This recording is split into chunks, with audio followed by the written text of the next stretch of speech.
And welcome back again. Yours truly, Anthony Parker Alexander of Keeping It Honest. We don't just keep it real, we don't just keep it simple, we keep it honest. Late breaking news.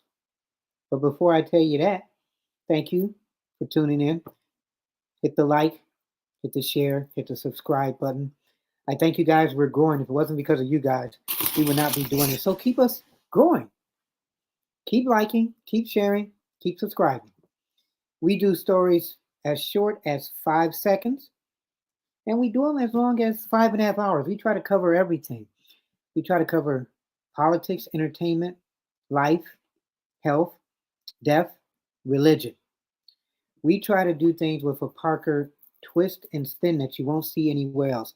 And if you do see it and we do that story, we're going to put a little spin on it like we are tonight. If you have any questions or comments, you can email yours truly. It's parkerman2011 at gmail.com, parkerman2011 at gmail.com. You can text me, voice message me, 216 702 3718, 216 702 3718. And Instagram. I'm on Instagram now. My handle is Anthony Alexander SR8. Anthony Alexander SR8. So you can comment, get in contact with me a lot of different ways. And also go to my Patreon page. And on that page, what you can do on that page, you type in Keeping It Honest after you type in Patreon. And I have 3 tiers. And on those tiers, you can decide what you would like to contribute for this show. Think of it as PBS. You see the hard work we do. You see the long shows we've done. You see the short shows we've done. We've done shows about Megyn Kelly and tried to get stories out there where you may not see that side of her. We've done stories about J.D. Vance. We've done stories about the spiritualness of Robert F. Kennedy. We've talked about Dr. King. We talked about his kids. We talked about his wife. We talked about him and some people that he had ties with. Some may like it, some may not. We've had on our show a couple of presidential candidates. So you never know what we're going to do and have on this show. So stay tuned for that. So speaking of, we said we had late breaking news. And what we're going to do with a Parker twist. As of not too long ago, we found out that P. Diddy, Sean, Puff Daddy, whatever you want to call him, he was arrested. And what was he arrested for? So a lot of people are getting the information together. And so what I like doing, I like going on other sites and being kind of a part of their show and seeing what they're talking about. So there's one guy that has a site called Popcorn Planet. His name is Andy Signor. And he's one of the few that I saw did late breaking news. And he kind of fit somebody talking about P. Diddy. Because you have a lot of people that talk about him or try to, and they try to use the hip hop phrases, and it just doesn't work. So they're not good at covering it. But this guy right here, he's covering it, and he got a couple guests on his show, Christopher Melcher and his Kim, and they're going to talk about the legal ramifications of P. Diddy getting arrested.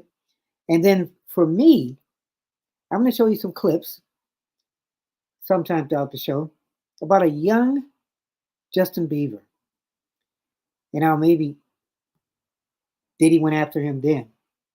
And then we're going to just talk about the case and some other things. And then, did Diddy have Tupac killed? Years ago, I was doing a show right when Tupac got killed the night of. And I always thought that Diddy or Suge Knight had something to do with that. And if you remember, the hottest rappers back then, it was P. Diddy, he was a producer. It was Suge Knight, he was a producer. It was Snoop Dogg. It was Biggie Smalls and Tupac. So Tupac got killed first. Biggie got killed the next. And I figured that it'd be Snoop after that. But if you remember way back then, after that, Snoop disappeared for years, didn't do anything. I think he was feared for his life. And I was talking to somebody a couple of days ago, and if you think somebody who's a marketing genius that has recreated themselves, probably more than Ice Cube and Ice-T, was Snoop Dogg. Over the years, people have followed him. From him being out in the streets to him being a hip hop rapper to maybe a gangster to him being with Martha Stewart, and he's always still got high. I mean, you just see him and that's what he does. To now, he's one of the voices. Well, before that, he was featured in the Olympics, worldwide Snoop. And now he's one of the voices of The Voice. But you go back 30 years ago, and I still feel if he'd have kept on that trajectory that he was on, that he wouldn't be here today. So it's funny. What comes around goes around. Puff Daddy, P. Diddy, he's had serious allegations. We did a couple of stories about him and Cassie. And we've got another one coming up. We're going to do a reflection of it. And a lot of people have been scared to talk. We've got a clip we're going to show, I forgot, about one of my favorite actors, Cuba Gooding. And if you read the documents, the legal documents about what may have happened with Diddy, I'm telling you, Cuba Gooding's in that. And hopefully the story's not true.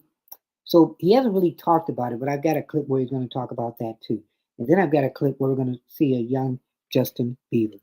So sit back, relax, get something to drink, something to snack on. As we go through this, what is the deal with this case that just happened? It is so hot off the wires that a lot of people are either finishing up their live shows or haven't done a live show. So I scoured the internet. And like I said, this guy's show is called Popcorn Planet. I'm going to give you respect, too. I like to have you on the show, too. And him and his guests are going to talk about this indictment and what does it mean. And as you see on the title right there, Sean Combs arrested in Manhattan after grand jury indictment. So let's see what they say. As we say it, too, and see it, and you're watching Keeping It Honest with yours truly, Anthony Parker Alexander. Breaking news, Sean Diddy Combs was arrested in Manhattan after grand jury indictment. The music mogul has been under mounting scrutiny, obviously, since this lawsuit by his former girlfriend, Cassie, and others. But now we have reports here. Here it is. Federal investigation was arrested in Manhattan on Monday evening after grand jury indicted him. According to a person familiar with the indictment who was not authorized to speak publicly, the indictment is sealed and the charges were not announced. But the person familiar with the prosecution said they believe Mr. Combs was being charged with racketeering and trafficking. And I guess you can't say that, I guess, on this station, so we won't say it. But I'll read it too, and they'll probably reread it. A statement from Mr. Combs' legal team said they were disappointed with the decision to prosecute him and noted that he had been cooperative with the investigation and had voluntarily relocated to New York last week in anticipation of these charges. So he already knew that he was going to get arrested, so he conveniently moved to the place he was going to get arrested. That's kind of crazy. Statement from Mr. Combs' legal team said they were disappointed with the decision to prosecute him and noted that he had been cooperative with the investigation and had voluntarily relocated to New York last week in anticipation of these charges. So I guess, Christopher, that's my first question.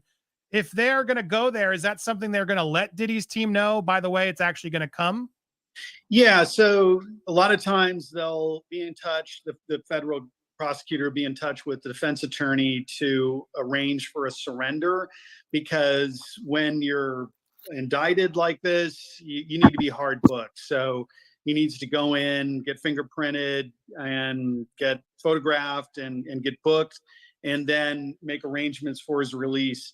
So that would have been coordinated if they feel that there's no risk of flight. If the prosecutor believes that he might bail or commit further crimes, then they're just going to go and grab him.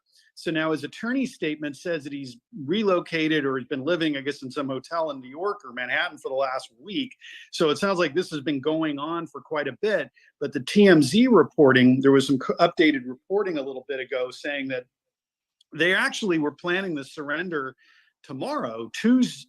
I'm losing track of time here. What day is it? I'm sorry. Today's Monday, Tuesday. Monday. Okay. So they were planning on doing it Tuesday, but they moved it up to today. And it sounded like in quite a bit of a hurry, and that they also searched his hotel room. So are they saying now that, and it's interesting when you're reaching how the system works. They told him probably last week he was going to get arrested. So he came to New York and prepared himself. But then the federal people said, you know what? Let's see if we can catch him the day before. And that's kind of what they did. Did it surprise Sean? Let's find out.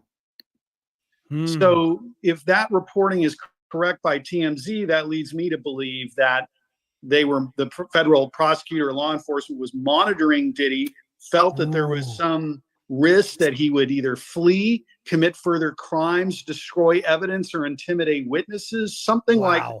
They said, we can't let him loose, swooped in, picked him up, hard booked him, and then also searched his hotel room for stuff. So this is a very bad start to a really awful case for him. So then whose fault was that? Because the federal people told him that they would be arresting him. So why wouldn't he try it not to get rid of stuff? If he knows he's going to be going to jail, maybe he could have intimidated witnesses. Because a lot of the people involved with Diddy have said he's been an intimidating person. So maybe the federal people said, you know what? We gave him something. We're looking. He's doing something. He may be a federal risk. Let's swoop in now instead of the next day. Yeah, that's epic. I mean, that's big. That's abnormal, I would imagine. If they have scheduled and they're all assuming all parties are being fair and doing it the way they're supposed to. Yeah, you don't swoop in the night earlier, I imagine, right? Yeah, that's really unusual, because the fact that they would have given him the heads up potentially a week ago, said, hey, come out to New York. This is happening. You're going to make arrangements. It's going to go to, I mean, they're making an appointment with this guy. And so obviously when they were doing that, they felt that he was not a risk of fleeing or committing crimes, destroying evidence, or threatening witnesses. So something radically changed today that would have, turned this whole thing upside down. So how that affects his ability to be released, and how quickly he'll be released is yet to be seen. So he's arrested. This officially now this means, just so we're clear on what the terms are, he's arrested and now taken into federal custody. Does that traditionally mean he's going to be behind bars or like in the station? What does this typically mean when this type of thing happens? So most of the time, especially when it's prearranged, he has already worked out the conditions for release. So that can be as simple as just saying, hey, I promise to appear at all court appearances. I promise not to commit crimes. I will stay in New York or the US, whatever the terms are. Surrender his passport, maybe post a bond, maybe subject himself to electronic monitoring, so it would kind of be one of those or all of those things that they would have negotiated in advance. So that part is interesting. And does that only happen if you're rich? I'm just keeping it honest. So they already talked to him last week, said, look, we're going to arrest you. And he probably said, so what do I have to do? Well, we're going to have to arrest you. We're going to have to decide how much we're going to charge you with. Your money, you have money, you can go be arrested, be out that same day. We're going to see if we're going to put a monitor on you, and we don't want you leaving the country.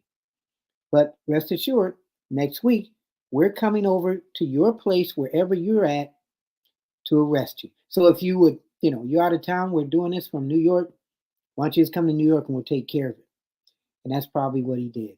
So would that happen to the average person? You got my information, let me know.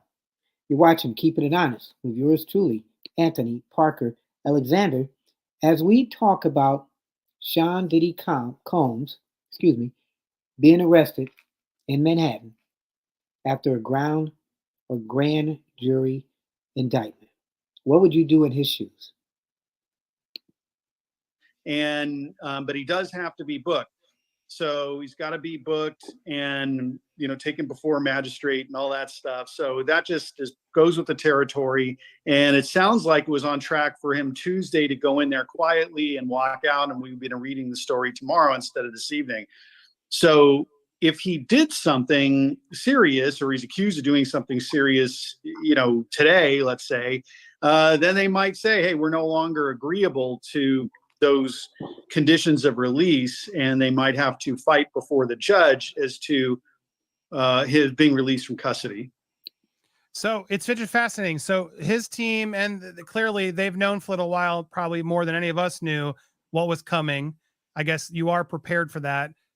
the grand jury. So they use the grand jury to ensure that the case is up to snuff, right? Just for people to understand, the way this is all done is they've hired and gotten, not hired, but gotten jurors to sit there. They get to plead this case pretty much in private, right? Mm. Or does Diddy's team get to witness this as well? Is this a way to, or is just a soft trial really to ensure the evidence they have will be held up based on jurors' reactions?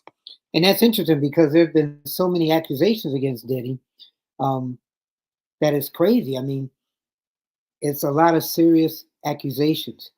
And if Diddy was trying to do something the day before he's supposed to give himself up, would that cancel all the legal agreements that he had with the police?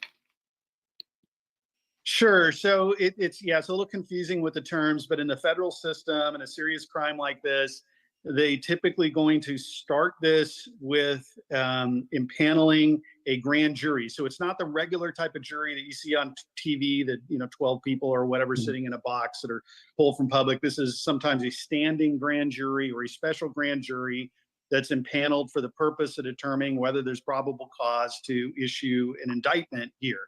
And so these folks would have been presented a case by the prosecutor. Diddy really is not having much right to have any participation in this process.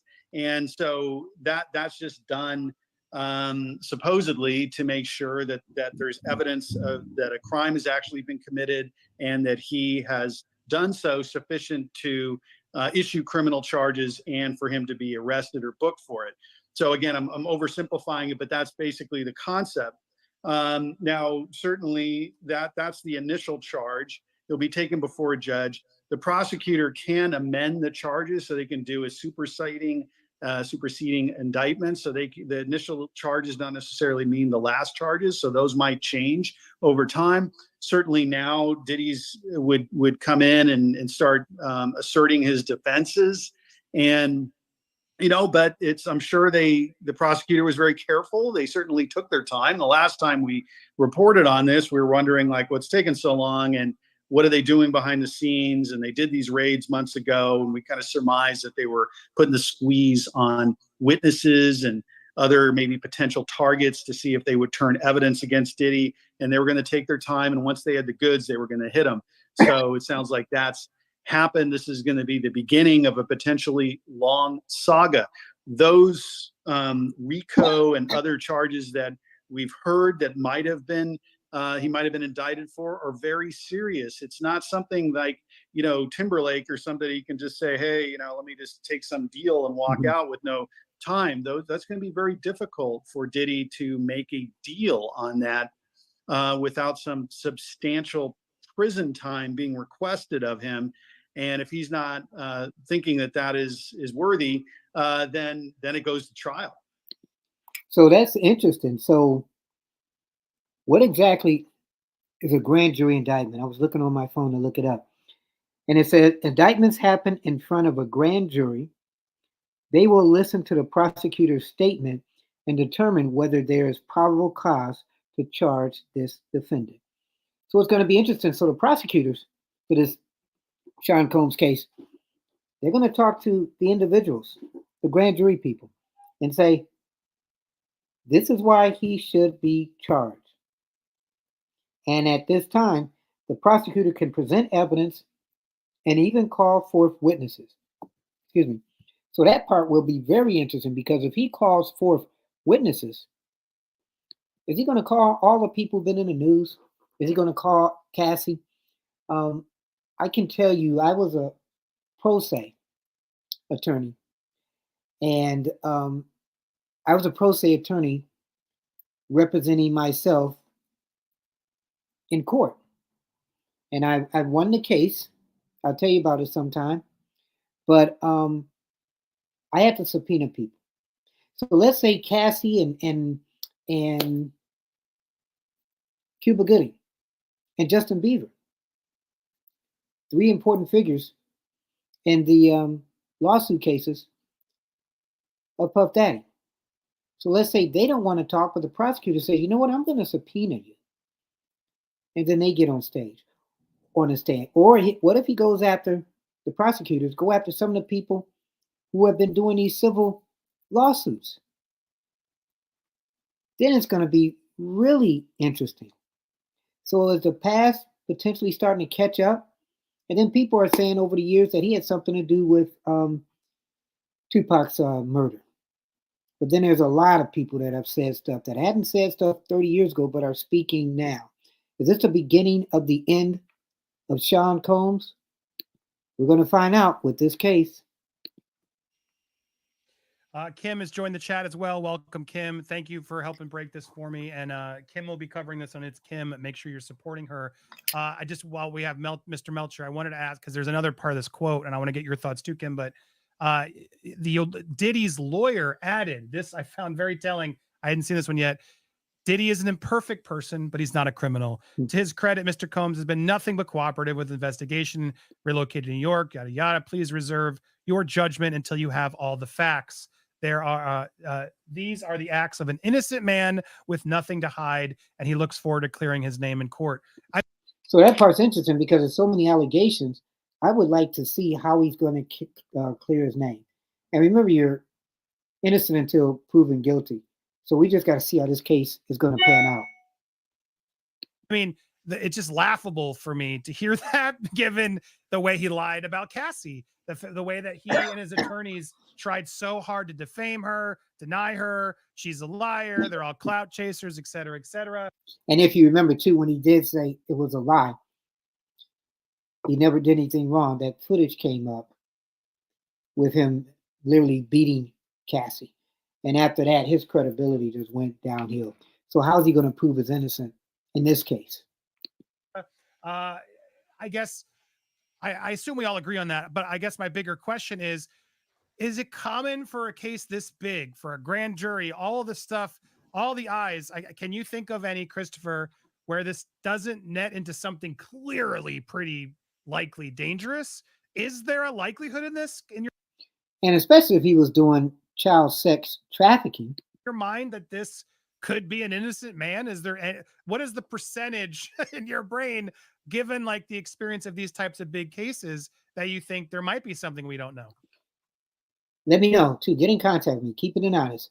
Is Sean Combs, is he innocent for any of the allegations against him? But remember, again, he said he never did anything to Cassie, and we saw that tape. Well, it's going to be difficult. So we saw the video with Cassie. So he clearly, abused her. There's no doubt about it. That's probably why they're admitting that he's imperfect at this point.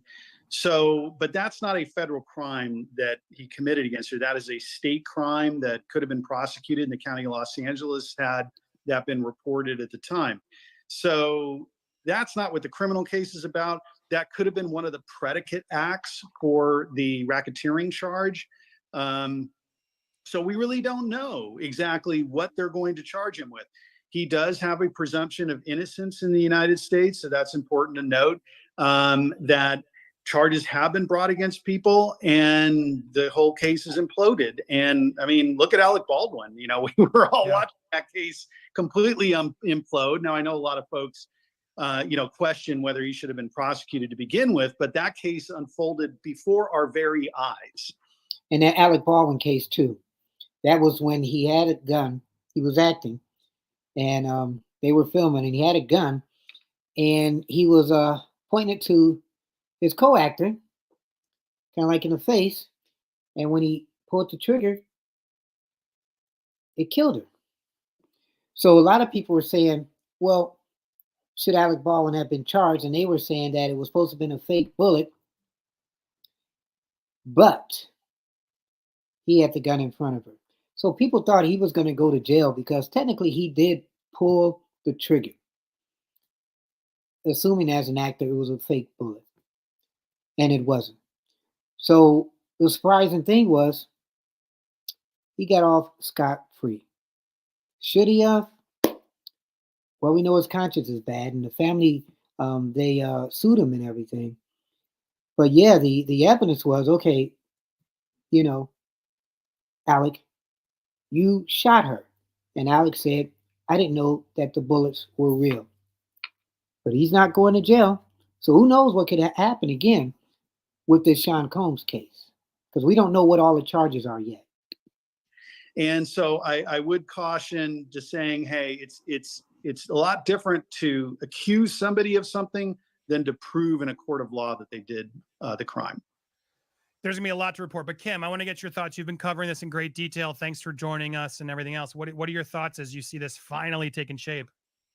Well, thank you so much for having me. I think the one thing that is sticking out of my mind right now after reading that statement from his attorney, not a criminal.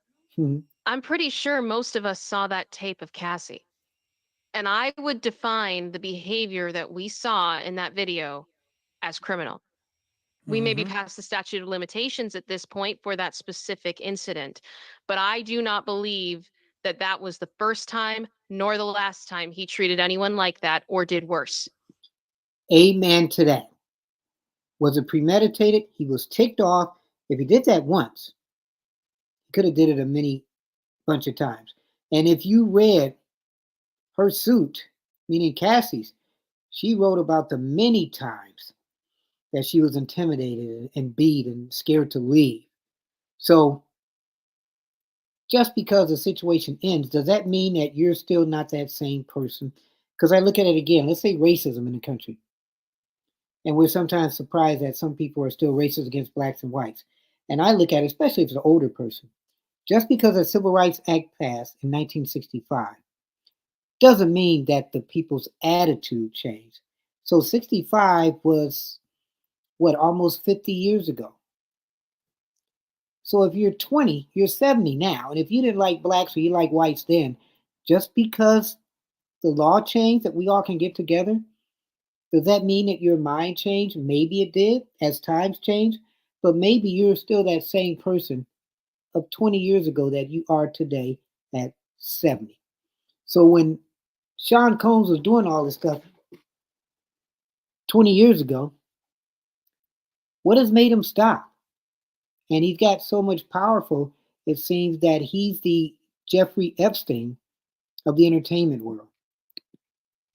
And I am very excited to see him in custody. I have followed this case painfully closely and daily for months now. And the one thing that I kept seeing was this one quote that basically said they were trying to get a bulletproof case. Mhm. The fact that we are here makes me believe that they have everything they need. Mm. And I think in the coming days, we're going to find out a lot. It's probably going to be very shocking. And I tonight's a good night. So she's one that she thinks Diddy should be in jail. And I said, if you read those briefs, I've done shows where I've read the court briefs from Cassie's side, from P. Diddy's side, and it's very hard to read because it's very graphic. I'm telling you. So she thinks that right now, this is the golden goose of the end of Sean Diddy Combs. Tonight's a good night. It's true. It's like Christopher to say Kim's spot on. Like how dumb is it for them to make this mistake again to try to play like Cassie's in the wrong? The video evidence is undeniable. That is a criminal behavior, whether it's technically, because of the statute of limitations, etc. Isn't this just an idiotic start of a defense? I mean, for me, it makes me immediately think there is no defense. He's just doing what he's got to do, and he knows his client's guilty. Is that something you'd ever say when that tape dropped? Well, that's what's so difficult about it, and I totally agree with Kim, but also got to understand that the federal case is not about Cassie. That it just can't be. I mean, that is not an act of racketeering, and it's not an act of trafficking necessarily. Now, maybe again, it could be part of a bigger what we call predicate act. So maybe that was evidence of some larger enterprise that was going on. But just to be clear, like that, there's a difference between federal and state charges. The federal government has no authority to charge him for what he did to Cassie. That's purely a matter of state law, and that was never charged in the county of Los Angeles by a deputy district attorney because it wasn't reported to the police, to my knowledge, at that. So it wasn't reported when she got beat. So she didn't report it. So you can't really be in somebody's mind when they're scared and intimidated. They're scared. and intimidated to report things. We hear about these cases all the time. But just what would have happened if people would have stood up to Diddy years earlier? That time. So there's something much, much larger, and maybe the Cassie thing is part of that. But this it would have to be, again, a criminal enterprise, trafficking kind of thing, multiple victims, all different kinds of activities. And yes, I agree. These prosecutors are not going to act brashly. We saw that the raids happened on his houses months ago. That's the last time we reported on it. We're like, hey, this has gone on a long time. So obviously they've been patient. They've been putting the squeeze on people, threatening them with prosecution to come forward. So they probably have affidavits, statements under oath from witnesses, maybe other participants saying, yes, Diddy did all these things. But again, we have seen people sign statements and make confessions to things and have that completely unfold in court. And how much of that has been intimidation of the witnesses? But if you look at all this information that's been alleged against Sean Combs, and you read the briefs, I'm telling you, there's a lot of witnesses involved. Some famous, and some not. So again, it looks horrible for him. If I was betting on this, I would say, odds are against Diddy, but also just cautioning that there have been quite a few people who have been prosecuted and then either completely vindicated, or the case even being dismissed. So it's very early to make any predictions yet. Yeah, I mean, Alec Baldwin's a great case. We all watched that. We all agreed he was responsible as well as others.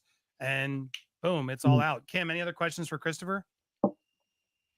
I've heard a lot about when it comes to RICO cases, the rate of conviction is very high. I'm interested to hear, would that statistic be true? Because I've heard in the upper 90s percentage that if you are charged, that's usually the way that it goes. Can you think of any cases that are RICO related that were high profile that the person did evade? And that's interesting too, because the RICO case is what Fannie Willis was involved in as a DA. And she was saying that RICO cases, even there, about 90% found guilty. Charge or prison time, or I don't know how to word it. I hope that makes sense. No, I get it. And I think that's probably true for a couple of reasons. One is, the weight of the government on most people would be crushing.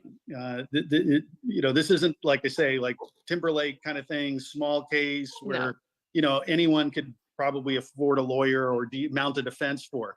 This is the full weight of the federal government on this guy's back. So even for Diddy, this is going to be extremely difficult. So most people will take a plea bargain because they're facing, gigantic sentences and huge attorney's fees. And so a lot of those will plead out. So you think about this, then how is Donald Trump, who has literally 100 charges almost, able to do what he does? And these cases have been either whittling down, they found him innocent or whatever, and he's been able to postpone this while he runs for president. And here's a guy that's got 90-something charges. Oh, I'm doing my hands like Donald Trump too. 90-something charges. And he's just going day by day. If they don't plead out and it goes to a jury trial, it's very difficult to defend against when you have, let's say, 40 offenses. Say they're saying, hey, okay, Diddy, you're in this criminal enterprise. One of the events that we're charging you with as a predicate offense is what happened to Cassie. Let's play the tape. And so that could be a kidnapping. Legal definition is that movement against will. And some will say also for the purpose of doing further offense to her or keep her from reporting. He dragged her down the hallway. So we have sufficient movement for a kidnapping. Kidnapping is a predicate offense. Even though it's too late to charge under state law, they can do it under federal law. So once they play that tape, it's game over. So that's kind of considered a kidnapping. That's interesting. And legally, it's one thing I like and don't like about the law. They can pick and choose what they want. So in that case, she could have been kidnapped for years. Even though she's open to go places, that mind intimidation is a strong thing. So now they got And 5. that, sorry, but they're allowed. They'll be allowed to play that tape. Like that's Oh, not going to be something his people can push away. Absolutely, because Yeah. if they Hmm. charge that as a predicate offense, and the only way would be kidnapping. And again, people can look at all this stuff and see what the so-called predicate offenses in a RICO case are. Battery, assault are not one of them. So kidnapping would be the one that I saw that would be on that tape. So they play that. All of a sudden, everyone on that jury is saying this is a bad guy and I want to convict him. And now the prosecutor strings together maybe 10 weaker predicate offenses and he gets cooked. So that's what I'm saying. If I had to bet on this, I would say, hey, he is in looking some really, really bad shape on this. But like I say, as an attorney, I've seen what appear to be strong cases become very weak over time. We got to remember that this is early stage. The government holds all the cards. They are the ones out there doing the interview, putting pressure on people. They're the ones bringing criminal charges. Diddy is the one, he can do an investigation, but he doesn't have any of those powers at this moment.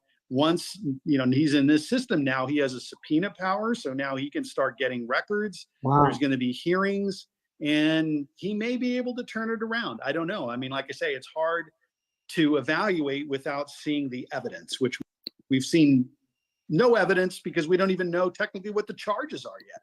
So that's interesting. So he has or will have subpoena power to go after people and even put them on the stand. But if you read any of the briefs, how much of this subpoena power is going to also be intimidating the people that he wants to help defend him? Because, from supposedly decades, a lot of these people hadn't talked until now. This happened decades ago, certain things in people's lives, and they were scared to talk. So if Diddy subpoena some of these same people, who says they're not going to be back to being scared to talk?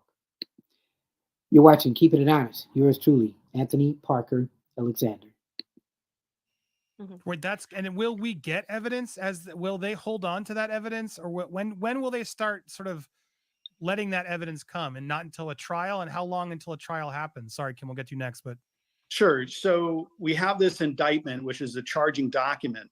Now, technically, that doesn't have to go into a whole lot of detail, but a lot of times in a higher profile case like this, they'll do what's called a speaking indictment, and that's really almost like a press release. So they're going to put in a lot of dates, times, names, and places in there. And because everyone's asking these questions, and the government doesn't want to be attacked or think that they're overreaching or unfairly targeting this guy. So and that document's already made, and we'll probably get that tomorrow or the next day, you think? Yeah. So right now it's sealed, but because he's been arrested and he'll be arraigned and all that stuff or whatever, brought before a magistrate. So eventually that will be released, and then we will get to see that. So that's going to then tell the story, and that'll obviously make it a lot more easy to evaluate. So that is the next step, is to get the indictment, and once we see that, we'll know a lot. So once we get that document, then we'll know everything that he's charged for, and maybe when his first court date is, which is interesting. This could happen in a matter of days. I have another question, but Kim, ask what you were going to say. Okay, so I think the one question I have in my mind, and I hope I can word this correctly. Back in 1999, Diddy was involved in a shooting at Club New York alongside Jennifer Lopez. They both were taken into custody. Jennifer was, cleared, but Diddy did stand trial and was cleared of those charges. Shine ended up being prosecuted, was sent to prison for quite a while.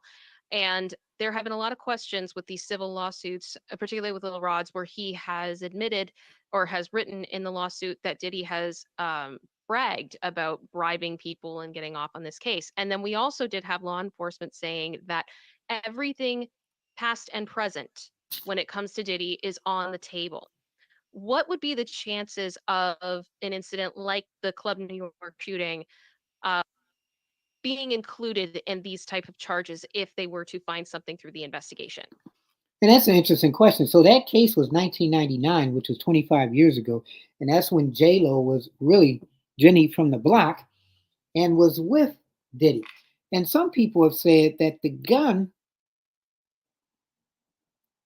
that J-Lo had that gun, and that Shine was paid off to go to jail for all those years, and that it was really Diddy. So some people have been wondering, well, J-Lo, you were with Diddy for a while. You kind of knew he had to be doing some things because suppose he was doing things back then, having sex trafficking, all this other kind of stuff. And some people say that you decided to leave him after that because it was just too much pressure. But would they be able to go after Jenny on the block or J-Lo and have her on the witness stand to even talk about that 1999 incident, just like she said? That's really a good question. How far back can you go? Sure. So that could be, and one of the reasons is like the statute of limitations. Again, for folks who are not familiar with that term, there's a time limit generally for the prosecutor to bring criminal charges. Most criminal charges have a time limit. Some, like really horrible crimes, don't. So there's a time to bring charges. Now, obviously, that incident happened a long time ago, just like the Cassie incident happened a long time ago. But in a racketeering case, they can string together state offenses, meaning offenses that are not necessarily under federal law, but under state law. And real quick, if you saw the headline, it said something about using J-Lo as a gun mode. Just like I said, some people said J-Lo was inadvertently involved in that. They're too old to be prosecuted, were never prosecuted, to put together proof of a criminal enterprise. So there's a list of predicate offenses for a RICO charge. And so we might find one or more of that in that incident. And if they can identify a predicate offense, then they can talk about it and they can say that is one of the offenses, along maybe with the Cassie kidnapping thing, to then string together this racketeering charge. We'll see. Okay. But they have to have more than that, you would think, right? There's more in this charging document, the one whatever pager we're going to get. I imagine, right? There are witnesses and stories that have yet to go public that they're holding on to. Do you think? Oh, absolutely. Because again, the especially the trafficking one, they're not going to just say like, oh, somebody reported something and we're going to just, charge this guy. They're going to want witnesses.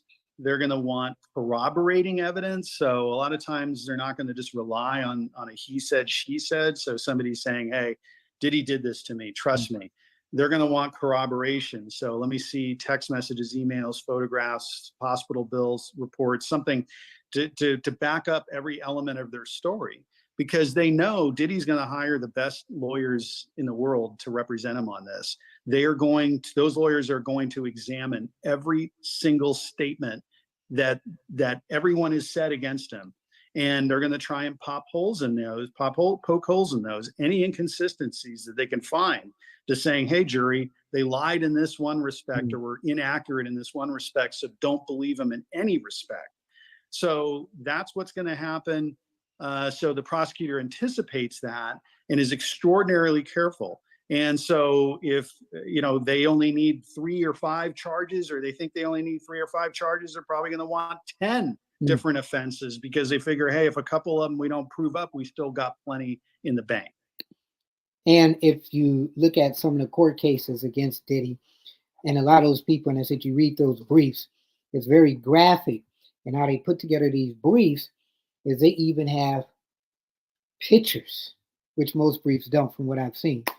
So I'm telling you, if those people go to court who are accusing him of sex trafficking, kidnapping, anything and everything, if they have them on the stand, the prosecutors go after them, how is Diddy going to be able to get out of this? No Diddy, no doubt. How much is a trial like this going to cost for him? Yeah, I was going to ask that. This is going to be I imagine more expensive than most trials. And then to get the best of the best, they probably need multiple people doing multiple things. I'm just talking this case because he's had multiple. Do you hire Does he have to hire multiple law firms with everything that's going on? What is your explain that for people who don't really understand, because that's part of this too, I imagine, right? Drowning them in cost and lawsuits to try to help their case, right or wrong. At someone this powerful, it says here his net worth's around 600 million. Wow. Like, is there a point where it's like he's not going to be able to afford it? Yeah, I mean, Well, he'll be able to afford it, but I mean, the defense costs, I got to think, are easily $50 million. You know, we don't know, like, I mean, how many different states the alleged activity occurred in. So, you know, each state's going to have records and witnesses that need to be interviewed. It might even be international. This is going over many, many years of time. So, so there would be a face to the case, but that person, that lawyer, is going to be supported by multiple lawyers, probably multiple law firms. They can use some of these civil cases potentially to grab discovery. So there are rights of a criminal defendant to get information, but when you have a civil case, it's kind of unbelievable that sometimes you have more rights to get information and compel statements in a civil case than you do a criminal case. So 600 million is what they're claiming that he has. So if you think about this, with allegations supposedly and everything going after him, I don't know. Let's just overestimate and say maybe it'll cost 300 million, which will still leave him 300 million.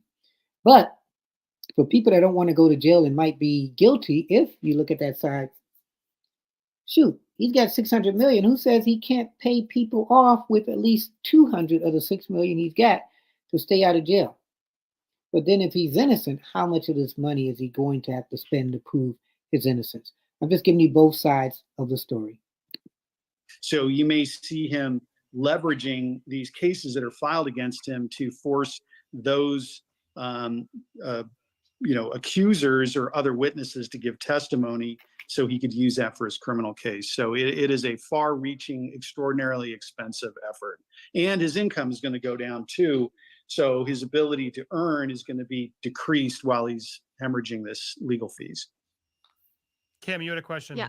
Yeah, I wanted to comment. One of the things that has been reported as of late is that his net worth is plummeting at this point, and that is part of why some people are wondering why he's selling one of his homes and things of that nature. He doesn't have his shares in Revolt anymore. He's no longer with the alcohol brand that he was affiliated with. He has signed off the rights to various bad boy music artists in exchange, allegedly, for their NDAs, according to Aubrey O'Day. So I think it is going to be really interesting to see how expensive this gets, how fast it gets, and what this does to his empire, because it's already been suffering through these civil cases, and just because people don't want to be associated with him right now. I did have one question for Christopher Melcher, if that's all right. Okay, before she gets to that question too, yeah, I forgot there are a lot of organizations that are dropping him, and but if his worth is 600 million now, still, that's still not too bad. Okay, so and then I'm wondering how many companies are deciding to pick him up. So I went on my phone, and on the screen we saw this, but it was real quick, so I'm going to read it. It said, "Feds set to widen Diddy sex probe over claims rapper boasted about shooting people, bribing jurors, and using J-Lo as gun mule." So yeah, so even today, 25 years later, a lot of people are thinking that J-Lo had something to do with the shooting in the club. And if you're Diddy, is Diddy one that doesn't boast? Maybe he does boast about a lot of things. Some people can do that when they've got that power. But it says they're set to widen Diddy's sex probe over claims rapper boasted about shooting people, bribing jurors. Remember that. And using J-Lo as gun mule. So if he's allegedly known to be bribing jurors, and he's got like 600 million, and he's going on trial, you know, gangsters, I don't know if he's a gangster, but well-known gangsters over the years have been known to try to bribe jurors. And if he's boasting that he's bribed jurors, or somebody trying to set him up, then the federal law is going to be watching him even more. So now let's go to her question. It's Kim. Yes. Is that okay? Okay. So we know right now that Keefe D is currently in custody to be tried for the unaliving of Tupac Shakur. And there have been rumors for a long time that Diddy may have had a role. And again, Tupac was killed in the 90s, literally 30 years ago. And they just supposedly found the guy that killed Tupac. But this guy is saying that he was kind of ordered by Sean Combs. In that, again, is it possible that that could be a part of this indictment, or would that be separate because it is currently a case in Las Vegas? No, I mean, it could be. You know, I don't know anything about that other than what I read in the news. And, you know, the suspicion that I had was that, you know, this person was just trying to get some attention here. And I don't know that Diddy had any involvement in that, but certainly if, you know, if there's evidence of it, and there would have to be a connection then to this alleged criminal enterprise or trafficking ring that he you know potentially has been indicted for. So it's not just like, hey, let's just pull together the greatest hits of every bad thing that Diddy has done or accused of doing and put this in front of a jury. To be relevant, they have to make it part of this alleged criminal enterprise. So you know, he could have done something a long time ago that was bad and criminal, but if it wasn't part of the alleged enterprise or trafficking, then they couldn't bring that up. So if he was connected with the killing of Tupac, which some have said, that technically couldn't be used in this sex trafficking RICO case. That would have to be tried separately, which is being done now. You're watching Speak 'Em Now. Keeping it honest. For yours truly, Anthony Parker. Breaking news. Sean Diddy Combs arrested in Manhattan after grand jury indictment. You have any questions or comments, you can email yours truly. It's parkerman2011 at gmail.com, parkerman2011 at gmail.com. You can send me an Instagram note. I've got Instagram. Woohoo, yes, all right. It's Anthony Alexander, SR8. Anthony Alexander, SR8. That's my handle. And we're piggybacking off this website, Popcorn Planet. Andy Signor, that's his site. Go to his site, support him. He's doing a good job, as you can tell. And he has on the show Christopher Melbourne, and it's Kim. So we've been enjoying this and interjecting our comments because I've seen a lot of people who have been doing sites and they just can't cover certain sites. If you got a news guy, he can't really cover a hip hop site and be believable. Okay? Not saying that I am, but my favorite artist was Tupac. And I was really into all that when he got killed and Biggie and everything. And I've been so about Sean. I like his confidence. But then, you know, you think about that, even the devil has confidence. Even the baddest of people have confidence. But when you do things that are bad, always say there's karma. And it's going to come back and get you. What goes around comes around. Keeping it honest. Okay. Thank you so much. I appreciate that.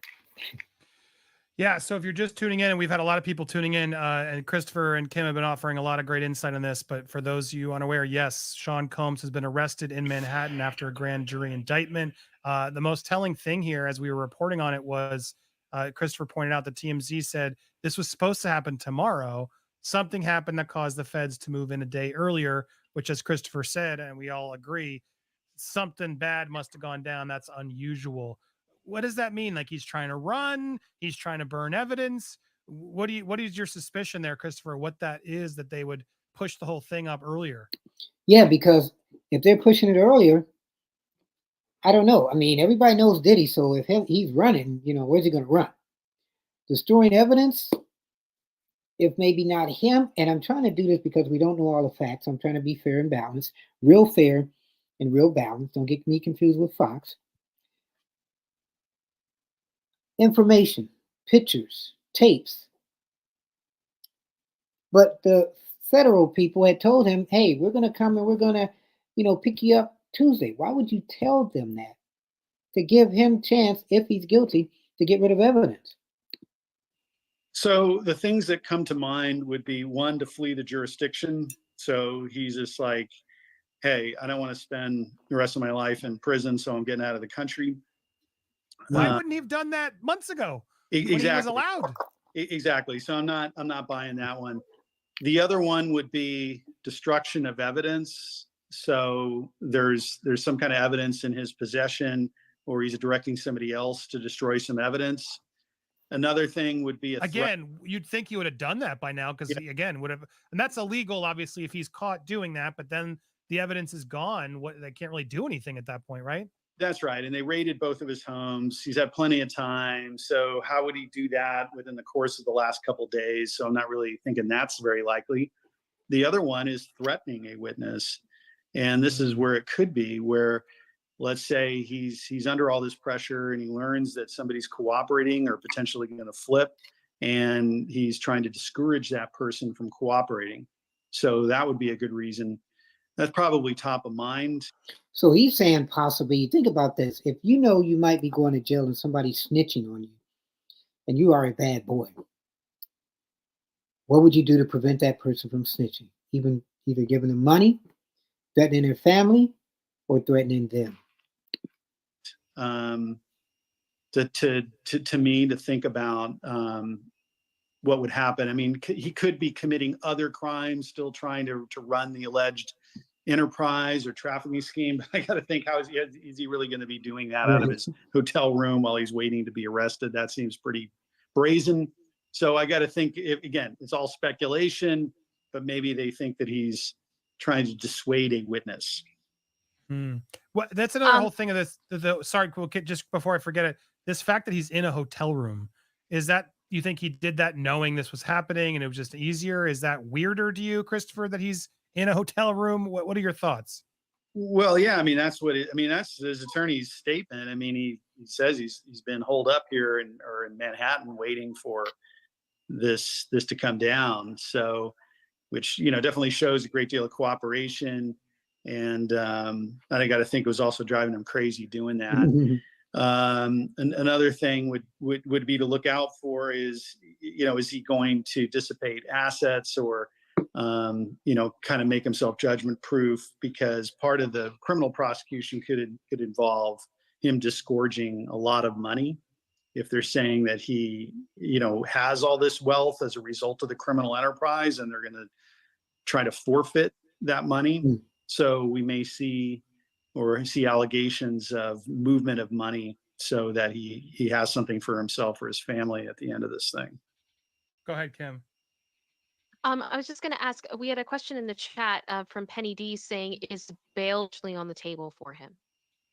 Yeah, so that could definitely be part of it. He has a right to bail. So usually that's not an impediment. It just depends on what the allegations are, and what in terms of, is there really any doubt that he's going to show up for court proceedings? Now, I would think not much, because if they said, hey, we're going to arrest you, you're going to be indicted soon, I need you to come to New York, and he goes to New York, that was a smart move on his part, just saying like, hey, there's really no risk that I'm going to leave.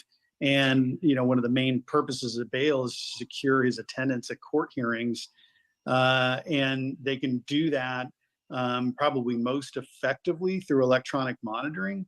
Rather than posting a bond, how much would the bond have to be? Oh, yeah. He's going to say, here, I'll post $1 million bond. Well, that's nothing for him. That's not going to just say, fine, I'll forfeit the bond and take off. The electronic monitoring would really provide the most protection to make sure that if he didn't show up in court, that they'd be able to find him. And even with that, who says that, he pays $1 million bond, they give him an electronic thing around his leg? Who says at the end of the day, it gives him time to do a getaway plan and leave the country? I mean, you've had like people that have left the country before that were supposed to get prosecuted in the United States, meaning famous people. And they said, forget that. I don't care about America. I don't want to be arrested. I'm gone. Or if he tampered with the device, they'd be able to find him pretty quick. And is he going to be in jail now at this point? Well, I would think he would have been taken into custody. That could have been that booking process, basically with an appointment and cooperation might have lasted an hour. But since it got accelerated, and again, it really is going to depend on why it got accelerated. I don't think that they just changed their mind. So they might say, hey, we're going to hold you for the night. And they may say we're no longer willing to agree to these conditions of release based on whatever they're claiming happened, and have them hang out for the night and see a magistrate tomorrow morning.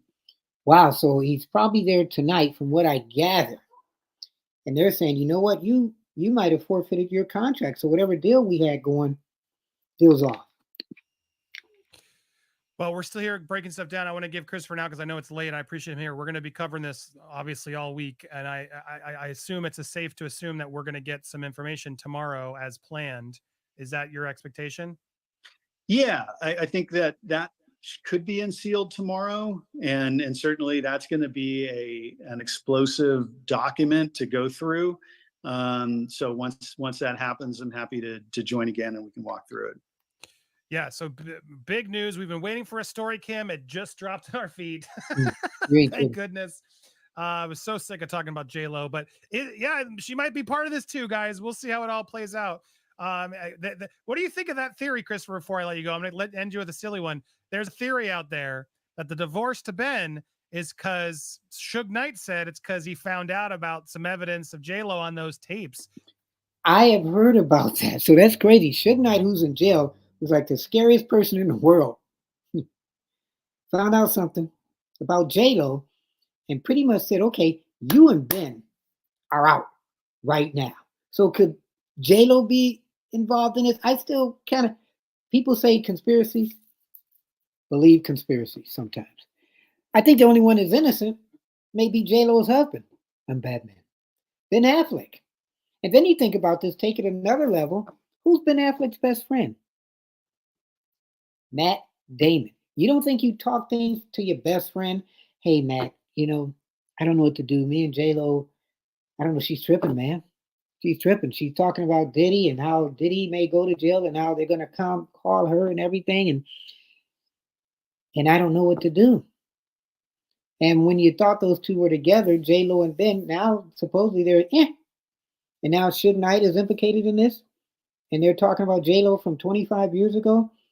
All conspiracies are not all conspiracies. Remember that. Do you think it could get that intense, or is that just even too silly for you? Yeah, I don't think that's anything to do with anything. It's yeah, you don't think so, but I do. Just my guess. Hey, I don't know anything, but I think that I don't know. Because you probably never kept up with the hip hop wars back in the 90s, because you really can't even talk about Tupac, Biggie, or Puff Daddy, or P. Diddy, or Sean Combs. I don't know, but it doesn't. He's not saying no. But I don't know about these kind of things. He doesn't know. Well, I appreciate you, sir. I'm going to hang with you for a second, Kim. Christopher, I'll let you go. I know it's late. Thank you for calling in. We're going to have him back as soon as we get the charges. But man, very insightful insight from you, sir. Thank you so much as always. Thank you so much. Make sure you're following CA_divorce to make sure I have it open here. There it is, CA_divorce on Twitter. Support him. He'll be following this, I'm sure. And we will have him back as soon as we are able. And make sure you support It's Kim. Yeah. And thank you, Kim, for making me go online. We needed a hit. And we had about almost 8,000 people. Kim is going to be covering this as well. Kim was about to go live and was gracious enough to come on here instead. So thank you. Make sure to support her as she covers this. As we hang here for a bit more, I want to get your thoughts. Like, you've been waiting for this. So take a break for them a little bit. You're watching Keeping It Honest. Yours truly, Anthony Parker Alexander, as we cover this very interesting case as far as P. Diddy's concerned. Telephone numbers 216-702-3718, 216-702-3718. You can leave me a voice message, and you can text me. My email address is parkerman2011@gmail.com, parkerman2011@gmail.com, and I am trying to pick this up. We're going to go to this thing, which I thought was interesting. This is a very, very young Justin Bieber. And if you remember some of the allegations against Sean, there was also allegations with him and Usher, and then with Justin Bieber. Supposedly, Justin Bieber used to go to a lot of these parties at well, it wasn't supposedly. He went to a lot of these parties as a kid that Diddy had.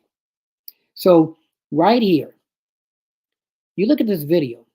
This is Diddy and teenage Justin Bieber. And this kind of resurfaced after the sex trafficking video.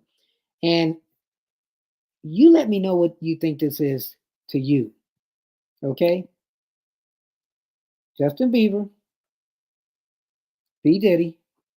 P. Diddy's pretty much, yo, what's up? Where you been? What's up, man? You good? I'm good. How are you? Young brother, everything's good? Everything's Selling great. out arenas and everything? Starting to act different, huh? No, You ain't been calling me and hanging out the way we used to hang out. Well, you try to get in contact with me, through all my, partners and whatnot. Mm-hmm. But you never really got my number, so. Correct. Okay. So he's like really asking Bieber, hey man, you're getting big now. What's up, man? You ain't contacted me. What's up? And you look at Bieber, he's kind of shy, and he's like, well, yeah, you really don't have my number. Well, here you go. Number? Yeah. I'm gonna tell you my number. Yeah. It's 555. All right. So there we go. Boy, a young Justin Bieber giving an older Sean Diddy Combs his telephone number. That's interesting. So, you've got a lot of celebrities who know a little bit about Sean Combs. Do you think he's innocent? Do you think he's guilty? Do you think he's going to go to jail?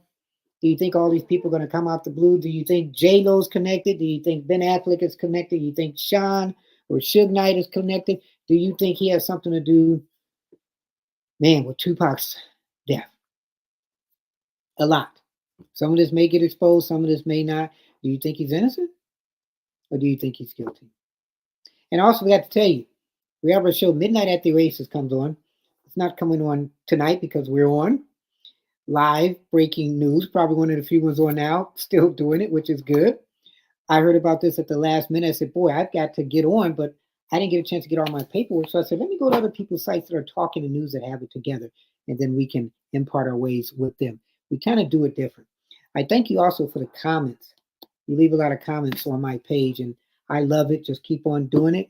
Hit the like, hit the share, hit the subscribe button, and keep supporting yours truly. So this other one I want to go to real quick when I was talking about Justin.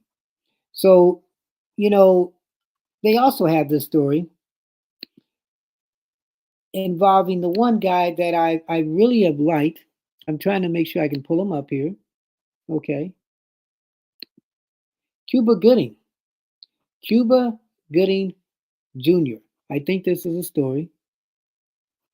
Oh no, this isn't the one yet. Let me go back real quick. We're just keeping it honest. I'm going to make sure I got the right story here. And let me know again what you think as far as the allegations, because it's about to get powerful now.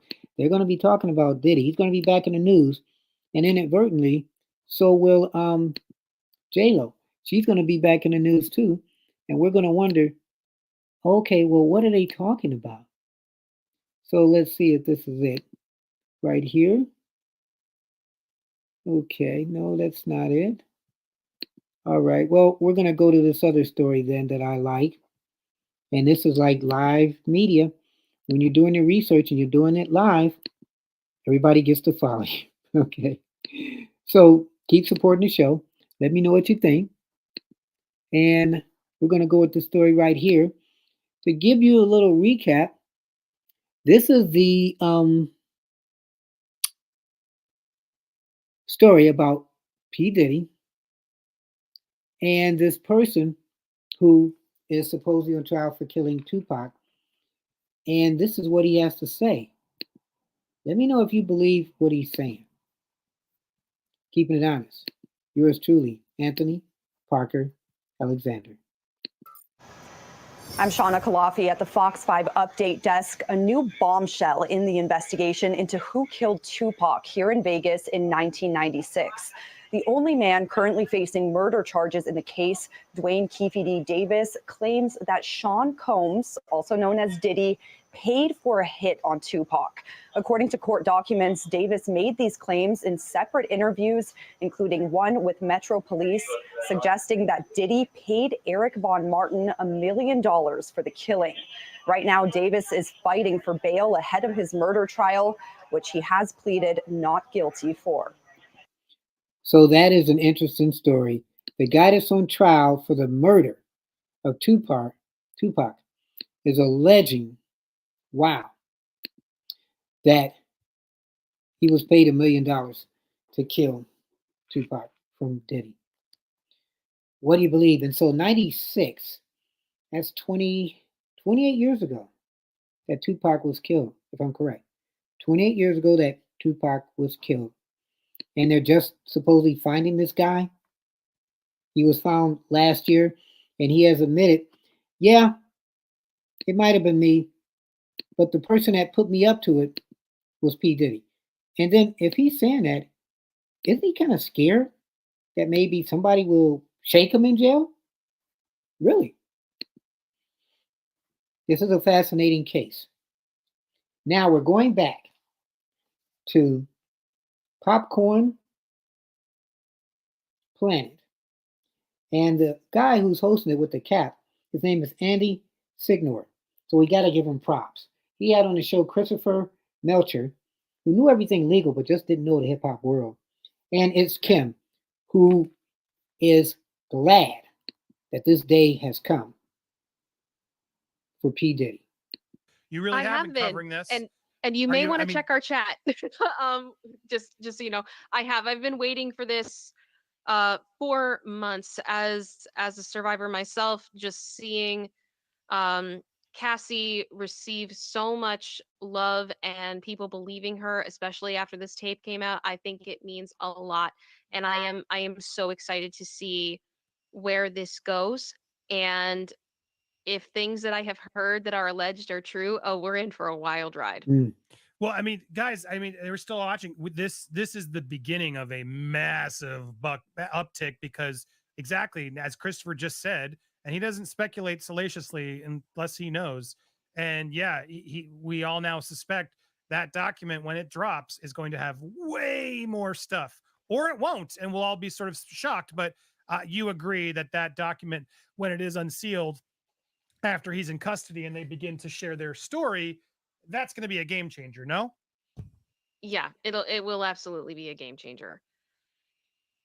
What do you think? I mean, what do you think is the biggest thing he's scared of based on what you've been hearing? I think it would probably be the okay, how do I word this? Yeah, without YouTube censoring. Yeah, it's hard. It's hard. I think ultimately when you bring up Rico, we have to think about how big this could be. And then hopefully they will describe what RICO is. But she says she was a survivor, so of course it hits her personally. So this is her comeuppance day to Sean. But what is he being charged with? That is the case. Is it sex trafficking? Is it sex kidnapping? Is it drugs? What is it? How many people could be involved, and where we could potentially end up, because we're talking about a lot of very dark things that I cannot, say. We're gonna have to come up with code words for everything. I got one for Ricola. Ricola.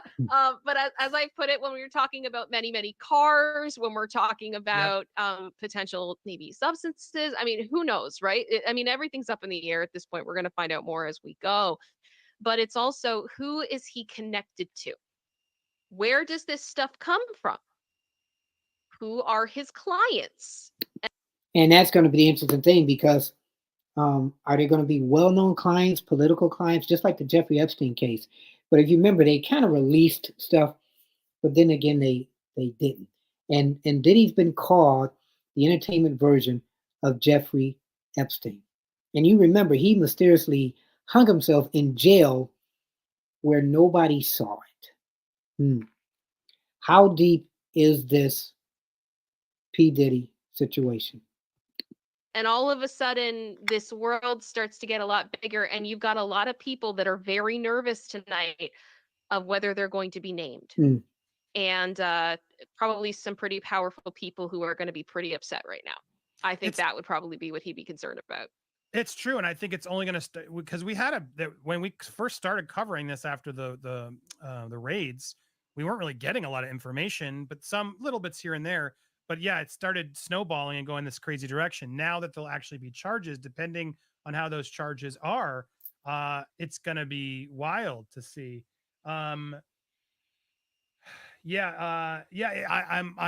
anxious. I'm curious to see the charges because it all hangs or dies on that. As Christopher said, there could still be more to it, but those beginning charges are going to tell the story and allude to the things that we've all been wondering. Is it as bad as we think? And it's hard to not assume it's not going to be extra bad given what we saw him do to Cassie in that video. It's going to be very fascinating. I go back to it because I said it to Christopher there, and as you were on here as well. But this quote, which you called out so well, he is an imperfect person, but is not a criminal. I mean, F off, you scumbag. Like to quote Steph, piss off, you cowbag. He is a criminal. He's absolutely a criminal. Now, he may not be able to be charged for that crime, but that was an absolute crime. And Christopher's defending it legally because they're not going to be able to try him for that, guys. But it's hard to not see that quote and not get very agitated to see that they're still playing that game, Kim, just like he tried to discredit her when he came out with his statements months ago before the tape was leaked. I do really believe, as Christopher and others have said, that tape was likely leaked by the feds to take him down a peg and knock him down by his legs. Like, let's drop a little bit so he can't keep pretending like, oh, maybe there's something wrong. And that's going to start finally seriously getting the witnesses and people we need to speak to be more serious of, you think that's all we got? That's the public tape we have. Wait till you see all the tapes he kept of everybody, right? Because that's the theory. That's the stuff we've heard. Crazy tapes in possession. We should ask Christopher next time we're here, if there are tapes that are of other people, is that all going to be under lock and seal? There's a lot to uncover and a lot of people who seem afraid and have not spoken up because they want to see how this plays out. And again, I forget, there's a lot of tape supposedly that he had because he used to tape a lot of things. And some of the celebrities, the female celebrity singers, have said that they were taped. So is he destroying these tapes? Is he keeping tapes from people that may have been involved, who may have been celebrity politicians? And he secretly taped those so then he could bribe them later? Something to think about. So maybe there are a lot of people that are nervous. But again, I look at the Jeffrey Epstein case, where everybody was waiting for these names to come out. And it wasn't as explosive as it seemed. But I'm guessing these people not only are afraid, but are going to be complicit. Do you disagree? I don't. I think there's likely, they probably have a lot of tapes, would be my guess. And that is purely speculation on my part. I do not have evidence of that or anything, but based on what we have heard and what has been alleged, I would not be surprised if they have a library of data that they've had to go through that would be relevant to the case. Now, whether or not we're going to see that is a different conversation. I genuinely, in some cases, hope we do not, because there's probably a lot when we've read these civil lawsuits and we've seen a lot of allegations of workers being brought into these parties. I'm trying to watch my language here, guys, and certain things being given to them. And so they would have easier access to certain people at these parties. You do start to wonder what is in these tapes and how much criminal activity allegedly could be in these tapes. And that's just my speculation. But as you were saying about what his lawyer said this evening. Well, what's probably in these tapes is dealing with, doing bad things, from drugs to anything else. And maybe some of these people, if you're doing all these things, do you want to be taped knowingly? No.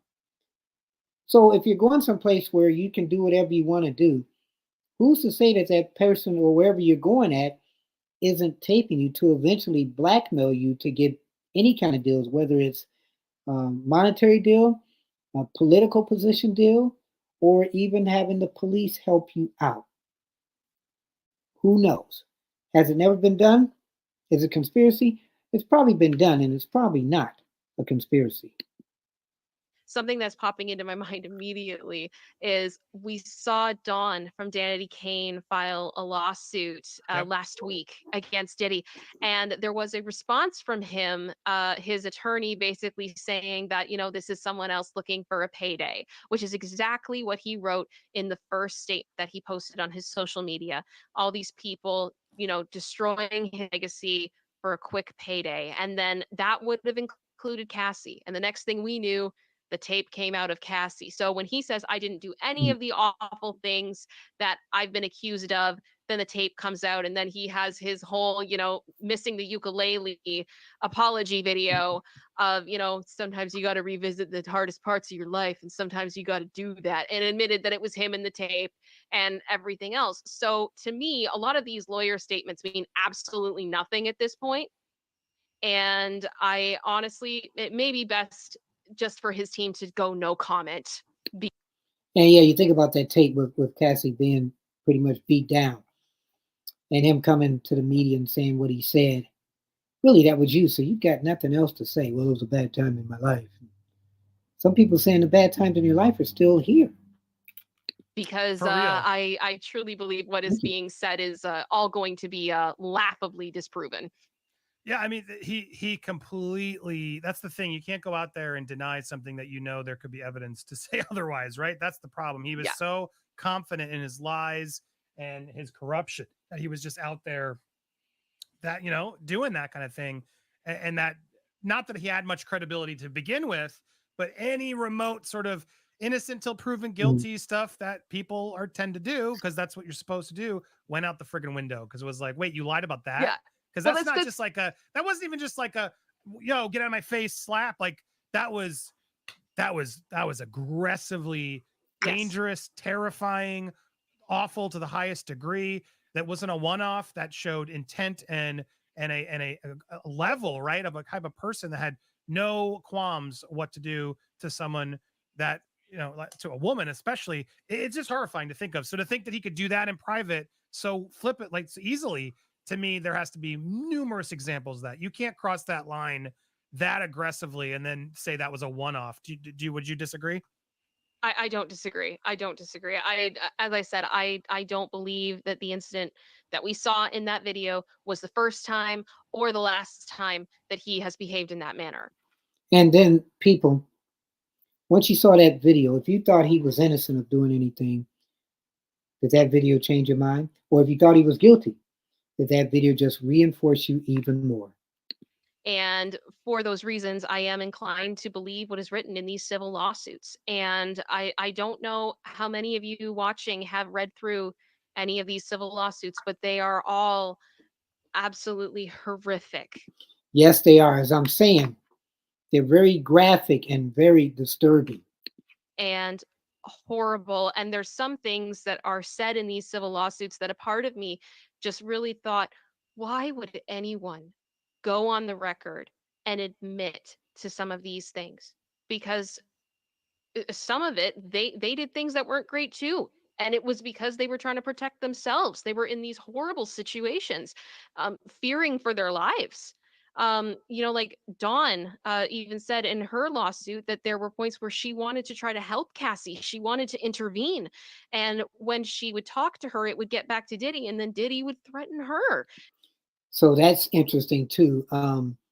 They said Dawn. So some people did know about Cassie. Some people tried to help Cassie. Suppose they got back to Diddy, and Diddy threatened them. Is that the truth? Is it he say, she say? Well, right now it's a combination of everything. And she was petrified at one point, being locked in a vehicle allegedly for hours, and thought that she was going to be discarded, or that she would disappear, because that was something that was threatened to her multiple times according to this lawsuit. There is so much here. And like I said, if everything that has been said in these civil suits is true, and if the allegations that I have heard outside of these civil lawsuits are true, then Sean Combs is done. oh, this is going to be a really, really, really wild ride, and we've got a long road ahead of us in covering this. And I know we're going to cover it on, Andy's going to cover it on Popcorn Planet. I'm going to do my best to help out as much as I can. I'm going to be covering it. There is so much to come. And I think I don't want to seem like I'm, gleeful at I this am. F situation this because dude. it's horrific. But I am just so happy that we have someone that has for decades allegedly evaded accountability and just evaded the law. There were even allegations that he hired police officers that saw what was happening at his parties and nothing. And it was like he was so above the law, and the law is here. And that for me gives me hope and honestly a little bit of peace. And I'm really happy to have that after having to follow these horrific cases for months and just thinking, oh, I really hope this is going to end up in an arrest. I really hope this is going to end up in an arrest. It's like, and you know what I mean? It's just, it's so disturbing after a while to see all this stuff. So I do hope that we get justice for these people and those that are with us. And maybe even in the case of Kim Porter, there might be an investigation to find out more about what happened with her. Because And remember, Kim Porter was his ex-wife, and some people had even said that Diddy had something to do with that. All of these are rumors. Nothing is proven. I mean, it's an interesting set of events as far as P. Diddy's history. There's always been allegations and rumors and speculation. And maybe now with this court thing coming, maybe some of this truth will finally rise up to the top. because there's a lot of smoke there too. So justice for those with us and those not, potentially. And that's my speculation and opinion. Yeah, I saw a lot of people asking, and if you want to get your comments or questions in, please do. We will report, respond, and get them in there. Plus, you'll be supporting our coverage. We've had, I got to be honest, the algorithm has not been in our favor, but I also feel like there's been some suppression this past month that I haven't seen in a long time. We cover, I don't want to, I got to be careful of keywords. We covered that John Bon Jovi bridge thing, and instantly I noticed, boom, it hit me even harder. And then the certain number 45's second attempt against number 45. Also, I've noticed crazy different numbers that don't make sense to me, in that it does seem like certain algorithms and Googles don't want to keep putting that out there. That part is kind of interesting too, because I've heard about people saying certain things. So I thank you really for you guys supporting me in what I do. Even if I get one comment saying, I like that video, I can't wait for the second one. That really makes me feel good. So keep supporting me, please. And try to support all of our YouTube creators as best as you can. So we've been struggling, and I'm glad we got a case to bring it back. And I will be gleeful, because if there was a case I was rooting for, it's this one, given what I saw on that tape. I want accountability for this. I want to see that guy get his comeuppance. I was trying to find the clip. There's that infamous clip. I get what I want. Oh gosh, him in the office. I'm a Savage video. Yeah, I played that when I've done the story, and let's hope that I'm able to play it through his thing. But this is Puff Daddy. If they do play it, he's a savage. Yeah, here it is. I'm a savage. Oh. You think I could book that for like the weekend of the 14th? So here's Diddy on the phone. So bump somebody. Bump somebody. I love you, man. Bye. I got my The Von Dutch MTV shirt. savage! I'm a savage! Oh! I'm a savage! Whatever I want, I'm going to get! Whatever I want, I have to get! Whatever I want. That's you when you're cocky, when you feel you've got the world under the string. Good and bad. Have you ever felt like him? I'm a savage. I can get whatever I want to get. Excuse me. Good and bad. Is that him with having that bad power? Well, in these two hoes' eyes, it is. I have to get. This is the mentality. He posts this on his own channel, like throwing stuff at his staff. I love the most unaggressive. Sure it's hung up. Put my phone back. That's what's so weird. I started to laugh about it, but he is disgustingly scary, aggressive, but also just like not in the weirdest of ways. Yes. Yes. What's next? What's next? I gotta get it. I'm not gonna stay fucking down. He could not hang up that phone, Kim. I'm not gonna stay fucking lying down. I'm not. I can't do it, man. I can't. How many people felt like that? I can't do it. I can't. Life is coming after me, and I'm gonna fight. I'm gonna fight. But you have your good way to respond to things, and then you have your bad way, because power corrupts absolute power. Can't do that. What's next? Give me something else. What can't you do? I can do it. I can do it. I love this guy. He's just like, oh God, I fucking He's like, hate my again. job. He just can't even imagine. So you wanted something. Now you got this case. Anything. Oh, yeah. And And he literally, put like that- his profile picture on Instagram is a photo of him from this video. Like, he's proud of this. Oh yeah. It's disturbing. All right, this blew up because it didn't have a lot of views back in the day, and now ever since these things, I've seen that number. Boom! This aged exactly how it's supposed to. But yeah, no, I have some glee because this guy deserves it.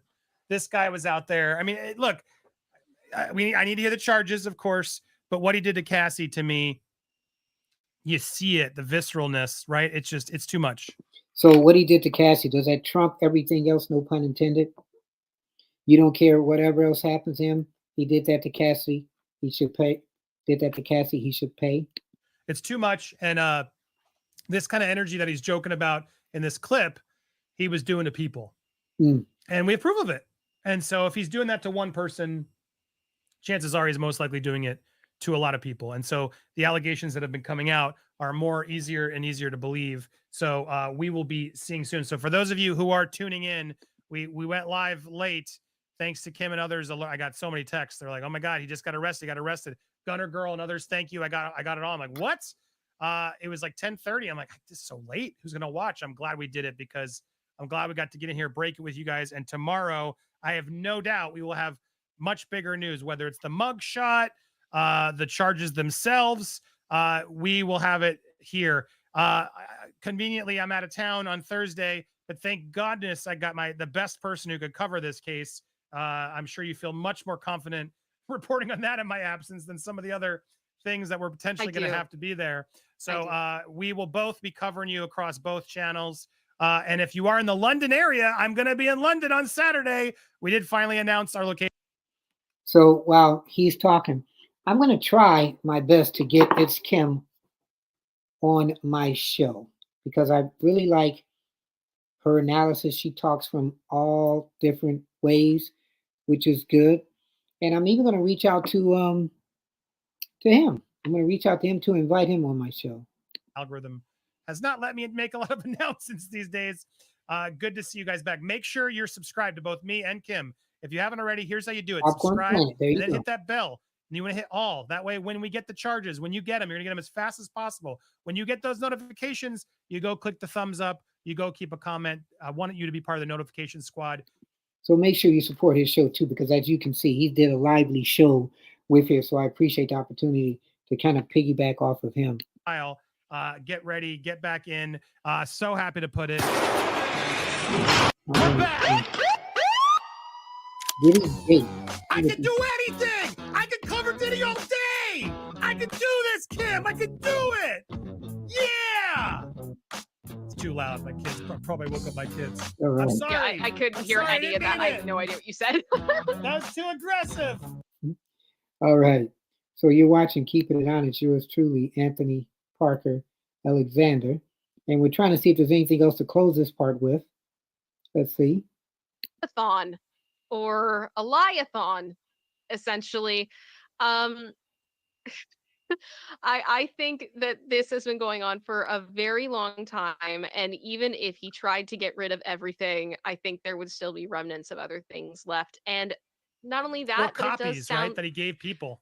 Exactly, because there are allegations in the civil suits that he sent around different videos. And so even some that Cassie said that she deleted.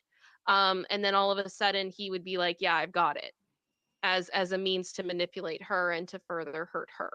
Wow. So yeah, you think of the copies that he made, copies of copies, and then with technology from jump drives to put it in the universe. What is it? The Google universe.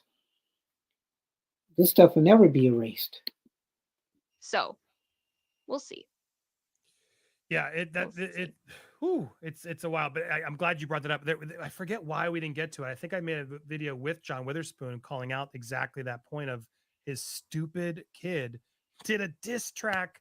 Yo, you dumb feds, you missed it. We kept it all in the other house.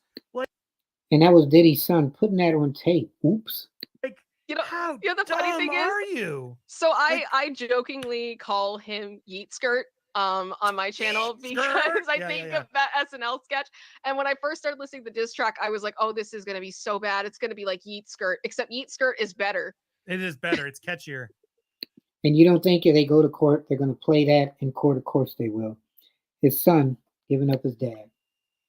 But it's just Yeet like the sheer Skirt! stupidity of this guy to like after all that, and then you're right before Cassie drops, it was like, oh yeah, no, you don't get to go defend your dad now.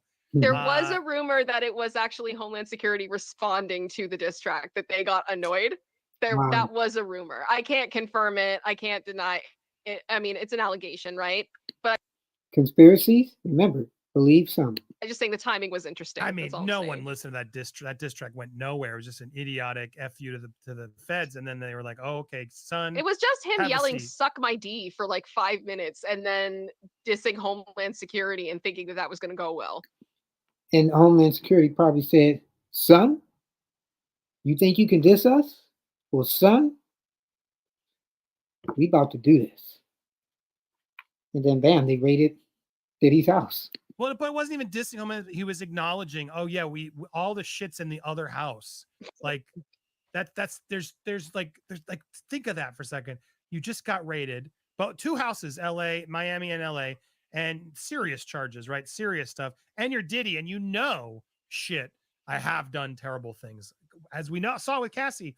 And I guess maybe his kid is believing his dad's not. Maybe there's a part of that, but it sounds like the kid may have been involved in his own things based on allegations. Who knows? There We'll is a find civil out. suit against him as well. Yes. Yep. So there's a lot going, but still, like, no matter what's going on, it's so serious. There's so many allegations. You don't know it all. If you're the son, you'd maybe think, crap, could there be bad? And then you decide to help the cause by saying, yo, idiot feds, we had it all in the other house. You didn't check. Like, that's dumb. That's like a level of dumb. So dumb. Oops. It was so dumb. Wait, I have the perfect button. Stupid! Finally get to use my Sorbs button. Stupid! I love it. I mean, love it. it doesn't get more stupid than that. I just can't.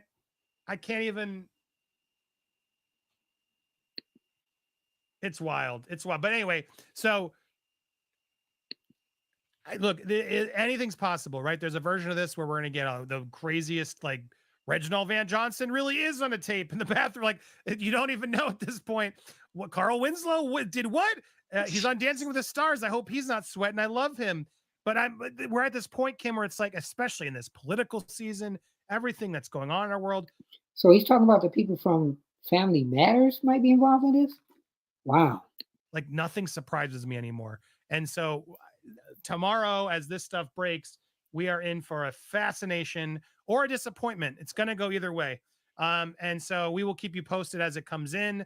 But I just find it hard to believe it's going to be as good as it's been hyped, because that happens a lot, right? There's going to be some charges, probably similar things that we've had, but I still worry they don't have enough. There's so much pressure on them to make sure this is right, given all the resources and money, right, and the raids, that there could be a version of this where they're trying to just get them and they don't really have enough, or it's too old. I do still worry that he's gonna get away with this. So I'm waiting with bated breath to see the evidence. As you said, they're looking for the impeachable case that they can present. Obviously, everyone is when they make a case, but I'm still nervous. So we will see. But I suspect we're in for a hell of a ride coming up as this breaks. Christopher Melcher, though, made a good point also in that Alec Baldwin, man, we were watching that case, and I don't think enough of you watched that case, especially that ending reveal, which we have on Popcorn Planet. That case felt so clear cut Alec Baldwin was responsible, along with others, but he bared some responsibility. And I would have never thought that that case ended up resorting to the prosecution on the stand being grilled by Alec Baldwin's lawyer and admitting, yes, we fucked up. And then the judge seeing it was so bad that he was given, let go without prejudice, and the whole case was over. So you never know, right, Kim? Anything? Yeah, you never know, because Alec Baldwin case, like I said, everybody thought he was going to go to jail to be guilty, and he wasn't. Thing could happen here. Anything could happen. And I will say, it looks like TMZ has done a little update that apparently a couple of hours before Diddy got busted, he was confidently strolling around New York City with his son and even stopped fans and took selfies. Wow. I can't handle this. So what if you were the last person to take a picture with Diddy if things go awry? And you were the last one to take a picture of Diddy right before everything turned crazy. Well, he was seen recently with fans, and they were all making fun of him, right? They were saying like Diddy did it into his face, or Diddy done, or what they were doing it in front of his face. It was clearly not the best of look for him. But yeah, look, he lost all credibility. I don't believe it. After what happened to Cassie, he doesn't get to strut around all confident thinking like he's good. He should be ashamed of himself for that, as should his son. But his son's not, which makes me worry his son's just as complicit in this stuff as well. So the Combs family is ready for a reckoning. We will see what this presents.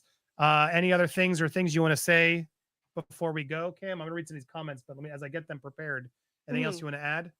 I do really believe that this is going to be interesting. I don't want to be overly confident, but it's just, there's so much here. And I think Homeland Security is serious business.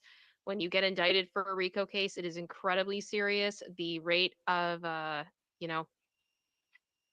what's the word? The rate of being found guilty is very high. So we will see how this goes. We're going to continue to cover it. I'm so excited to do that. And I think it's going to be very interesting, very interesting. And thank you to everybody who is here. Please remember to hit that like button, subscribe to here, subscribe to me, follow Christopher on Twitter, all that good stuff. We want to make sure we're bringing you guys what is happening, up-to-date information, and we care a lot about this. And we thank you too. Thank you very much. So hit the subscribe, like they say, the like. Go to It's Kim. We thank you. And go to also Popcorn Planet. Popcorn Planet. We thank you guys for letting us piggyback and include ourselves in your conversation. Wow. So I want to show you now, which I think is very, very interesting. I told you before how I liked Cuba Gooding Jr., and he's very much implicated in this too. If you read, I'm telling you, the Suits, and they talk about how this was my boy at one point, Cuba is involved. It's very disgusting. He's never really talked about this because he's got allegations in there. You just have to read it where you're like, wow, Cuba, I don't know if I could even like you anymore. But they have him talking about some of the allegations, I think. So let's look in. Winning role in Jerry Maguire. Show me the money. Cuba Gooding Jr.'s Hollywood career seemed unstoppable, but a number of scandals over the last few years derailed his once promising career. Now he's ready to make a comeback. We need to make all these new allegations, Cuba. That's what'll be done. Lawsuits, accusations from multiple women, and in 2022, he pled guilty to forcibly touching a waitress in a nightclub. Yeah, and over the past couple of years, he's had sexual allegations against him many times. And he's one where they say, okay, he thinks he's all that. You've experienced some very dark times these past few years. So, but Cuba, so how's your faith? How has it helped you through those dark times? It's one of those things where I know that I'm here for a reason. And I know that as long as I do what I do and I'm good at what I do and I'm passionate about what I do, God's will be done. But could that be doing what you do in a bad light? Still reeling from those dark days of scandal, his once squeaky clean image stained forever.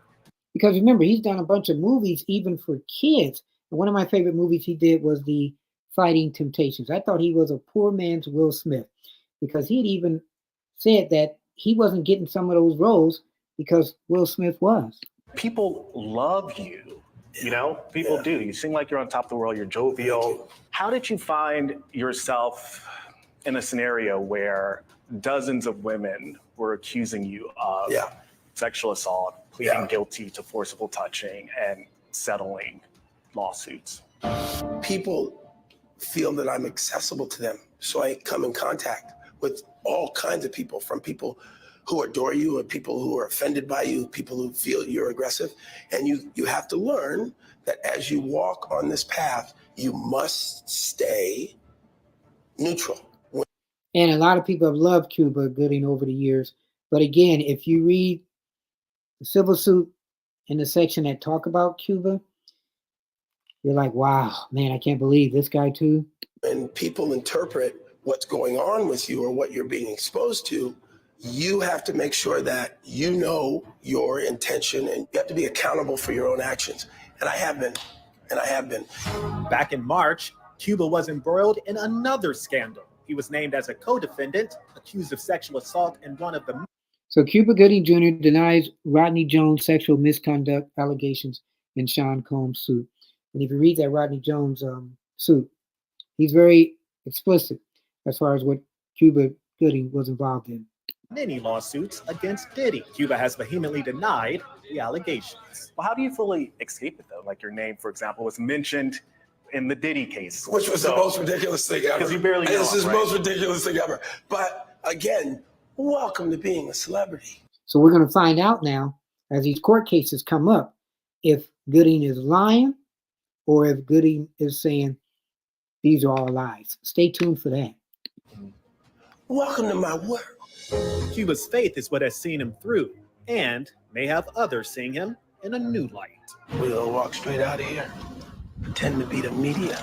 Now, in the wake of the headlines, the Oscar winner is focusing on his latest film, in theaters tomorrow, The Firing Squad, a faith-based redemption story starring newcomer James Barrington and Kevin Sorbo. It's the true story of these Americans who go to Indonesia and get caught up in drugs or whatever, and they get put in an Indonesian prison and sentenced to death. And Kevin Sorbo is the one that played Hercules. Boy, he's gotten a lot older. He doesn't look the same from what I see right here. Hercules is one of my favorite shows. But this is a little preview of Cuba Gooding's new movie. You literally see the journey that these young Americans go through, and I kind of walked them through their journey. I found Christ in here, and he forgave me. I found Christ too. I mean, let's be frank, of people who watch this interview, there are going to be some people who say that's another celebrity who is using faith to make a comeback from experiencing a scandal. You can't please everybody all the time, but the people that are there to celebrate your artistry, that's my job, and that's my only mission in life. So that is interesting, too. He's got this new movie out about faith. He's going through this scandal with with P. Diddy. And I said, if you read, I'm telling you, if you read what the allegations were all about with Cuba Gooding, you'd shake your head. So you pray the best for everybody, that they're saying and doing the right thing. Speaking of the right thing, we hope that we've given you enough of the right thing today, as we talked about Puff Daddy getting arrested. We'll see what happens on there. We hope he gave you all sides of the story. Remember, support those people. I'm hoping to interview either the guy from Popcorn Planet or it's Kim. I'm going to work on that. But tell your friends, hit the like, hit the share, hit the subscribe button. Also tune in to Midnight at the Oasis. And we're going to be having, hopefully, the singer of this song, which is like 50 years old, Midnight at the Oasis. Go online, type that in, and you'll see there was a song. And we kind of named our show after this. I don't want to get sued or anything.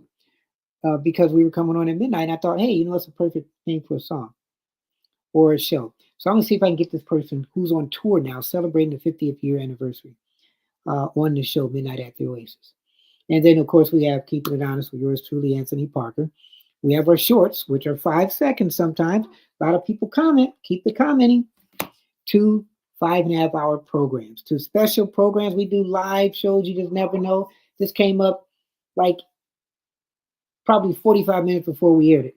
So we didn't have all the information. So we said, let's go to somebody who has the information. That's live. Wasn't that many people doing a live show. And then that can talk to you, the people that knows a little bit about hip hop that doesn't sound corny. So I hope I've done my job too. We thank you. Go to our Patreon page, 3 tiers, and you can determine how much you want to contribute to help our show grow. And as you can tell, we do a lot of things. We do things with a Parker twist, a Parker spin. Let me know who you'd like to have on the show, topics you'd like for us to cover. We'll cover anything. Nothing's off limits. We do things again with a Parker twist and a spin. So keep us growing. As we grow, you grow. We're all family, and family sticks together. And we're going to do one show or a show where we just read comments, because those are kind of crazy. And I love the comments from different people. Keep it coming. So in closing, hit the like, hit the share, hit the subscribe button. Hit the notification button so you know when we're coming on, because sometimes we just don't know. And again, we do live shows, tape shows, long shows, short shows. You try saying that 3 times. And we hope you've enjoyed us. And we're going to have some more stuff dealing with Diddy.